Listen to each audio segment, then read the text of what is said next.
hoggaanka nabadgelyada ee gobolka Jarar way ninka mataqaanaa ciidanka hogaaminayay heerkaasi reer Bashiir Yuusuf gurigaas waxay ku noolaayeen 32 sano ku dhawaad cid ku qabsata lama arag dawladda kala duwan baa soo maray cid mataqaanaa wax tiri lama arag maadaama gurigan uu ku yaalo bartanka magaalada hotel faafan agtiisa uu ku yaalo wuxuu ninkan istusiyay meeshan iyada ah meel business iyo ganacsi badan uu ka sameyn karo wax badan uu ka qabsan karo ayuu arkay haddaba gudoomiyaha gobolka Jarar biric oo saaxiibanahay aan garanayno waa inuu arrintan soo farageliyo weeye madaxweynaha oo soo farageliyo idileyruush waxaa loo baahnaa maanta oo kale iyo wixii ka horreeyayba in dawlad deegaanka ay gabadhaas taalo u dhisaan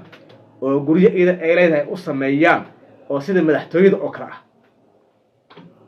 difaaci ay u gashay dawlad deegaanka nin kasta waa ogyahay shabaab markay soo weerareen muxuu ahaa meesha ah gobolka Afdheer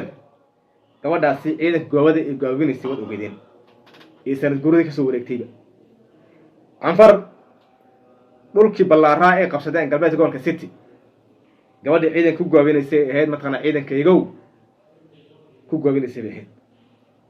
maanta marka wad cibaadaysateyntii waxaa weeye gurigeeda lagu cibaadaystay waxa abaal looga dhigay gabadhaasi intuu la abaal gudi lahaa oo wax ka weyn ay heli lahayd oo qasri weyn loo dhisi lahaa in baradii ay ku soo kortay in la burburiyo in hooyadeeda waayeel lah in mataqaanaa maanta ay kooma ay ku jirto way xanuunsan tahay aabaheeda u soo shaqeynay dawladdaanka muddo dheer in maanta silaaca loo galo oo uu maanta uu arkayo eelkiisa la dhibaateynaya wiil yar oo dhawaan qaan gaaray oo aan maskax badan aan lahayn doonaya inuu xaaraan tabcado ayaa sida u galaya cid ka qabanaysa mataqaanaa malaha waa lagu daawanayaa marka taas marka waxay daliil u tahay in xukuumadda Mustafa Maxamed Umar ama Mustafa Cagjar inay mataqaanaa ay joogto xilli ugu dambeysay waayo xukun kasta haddii uu ku kaco dulmi iyo hagardaamo waa markii ugu dambeysay oo uu baaba'ay xukunka asaga bal dib u eega xukuumadii soo maray dunida xukuumadii kala duwanaa soo maray boqortooyinkii soo maray dib u fiiriya boqortooyo walbaba maalinkay dulmi ay bilowdo oo dadka birmigeedyada ay ku soo noqoto